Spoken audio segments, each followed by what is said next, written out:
All right, welcome back everybody. Okay, this is a super interesting little knife. I have never heard of this brand, Free Tiger, before, and this is definitely a Chinese-made knife, and it is definitely a budget knife. But was very, very surprised when I got it in hand.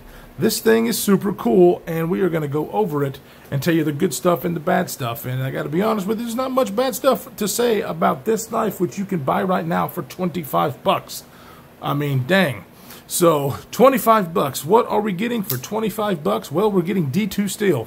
D2 steel is an excellent steel, especially for that price range, because there's a lot of knives out there that have D2 steel that are in the budget range, but they're closer to like 50 bucks. So I am not very certain as far as this company's heat treat. As you know, D2, it is a good steel, but it needs to be heat treated well. I'm not familiar with that. I'm pretty sure that Love Them Knives has gotten some data on these particular brands of knives. I'm not sure about this one model, but I'm going to take it as of right now that the D2 is good. I have used this knife over the last week for a few days and have noticed that it is functioning just fine. It seems to be holding up the edge retention that I expect on a D2 blade, so take that for what it is. But it's also wearing G10 handles, which is also, I mean, G10 and D2, you buy knives like that all the time for about 50 bucks. These are like contoured and has this really cool milling with this kind of rib down it that really looks cool and actually helps with the function or with the grip of this knife. It is on both sides. Just really, really well made, I have to admit. I am not, I was very, very surprised. Now, this pocket clip is a mini pocket clip, and it doesn't sit super deep carry, but it's not that bad. It does go in and out of the pocket really well. Sometimes these pocket clips I feel a little flimsy, but this one's pretty substantially thick, if we can get this thing to focus. So it works pretty good, and it stays in pocket very well, so I was very happy about that. This one is also running on bearings and is a flipper. And the flipper detent is excellent. I mean, I can't find anything wrong. I tried to fail on this one, and I can't. The D10 is tuned excellently on this knife, and I was very, very surprised for a $25 knife. Hell, there are $100 knives that you can buy where the D10s are not tuned this well. So kudos to Free Tiger for that. Now, of course, you've got your branding and your logo, which is pretty big on this knife. So not many people are going to be crazy about it. I don't think it's a bad looking logo though. It's pretty cool. And then on this side you have Free Tiger, the model number, and D2. So as you can see, it is a flat grind or saber grind. You have a tumbled finish on the flat portion of the blade. Come on, camera. And then a satin on the rest of the blade. So, and it really looks great. It actually looks really nice with a nice swedge, drop point blade. The bevels on this thing, the secondary bevels, as you can see, are, if I can get to focus, really, really small. Come on, camera, jeez. Really, really small, gee whiz. Sorry, guys. But, you know, it's a pretty slicey blade. Where are my calipers? As far as the thickness behind the edge, you can see that it's pretty doggone thick. So this thing does slice really well. The jimping is in the right place. Just an overall great little knife. Now, here's the only thing that I don't like about this knife, and this is only my opinion because of my big hands. Now, the way the ergonomics are is it really does feel comfortable in the hand, but because this is not a finger choil, it's just a sharpening choil. If you put your finger up there, that is very sharp right there. It will cut you. I can't really choke up on it. So as I'm back here, it is very comfortable, and you can see that it barely does fit in the hand. It just feels like I'm a little too far away from the blade. And if you'll notice on something like the PM2, it's kind of the same way when I'm gripping this. It does feel more comfortable, the PM2, but I also have the option to choke up on it and get really good grip behind the edge of the knife, which makes it just a lot more comfortable in my hands. I believe that this knife would do perfect for a lot of folks maybe that don't have those big hands like me. And like I said, it's not uncomfortable at all. It just feels just a little bit different for me to be this far away from the edge of the blade. But no hot spots. That pocket clip, I can't feel at all. The jimping is in the right place.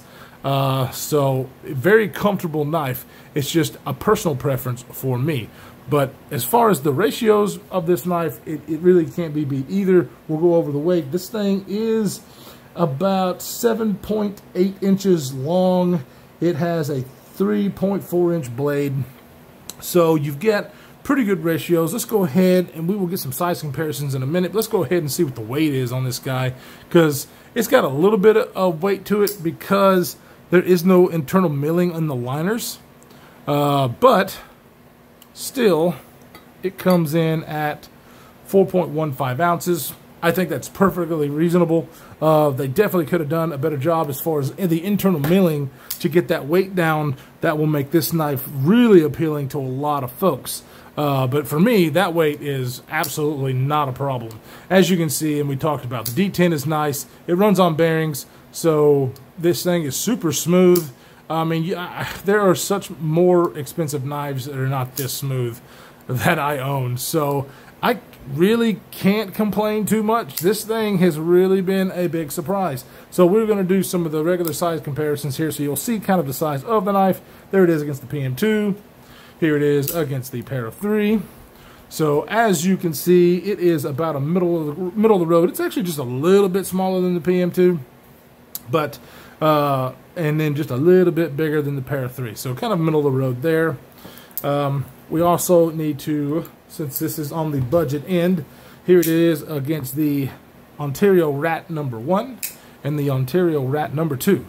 So as you can see, a much bigger knife than the Rat number 2, and it is just a little bit smaller than the Rat 1. We do have a little bit wider of a blade, but this has the Contour G10 versus the flat. Ooh, and one of my subscribers mentioned that when I was talking about this in one of the CRJB videos, that I mentioned this was G10. It is not G10. This is FRN. So thank you, sir, for pointing that out. I was wrong about that. These are FRN handles. So just if you noticed that, I'm correcting that now. But speaking of CJRB, because these knives are pretty close in price range, let's go ahead and we can. So there's your size differences, and these are around 35 bucks. This is around 25 bucks. They're all wearing D2 G10 handles.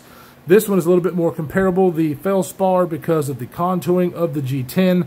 This is a thumb stud. This is a flipper. And I'd be honest with you, just the Feldspar does feel a lot better in hand for me than the Free Tiger, but it's still so comfortable. I don't want to let you go away thinking this is not a comfortable knife, because it is. It just, for some reason, feels like I'm too far back. Now, I mean, you can see, it might even be the same.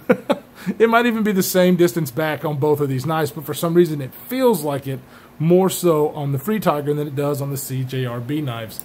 And that's probably me being me and just a head thing more than an actual fact.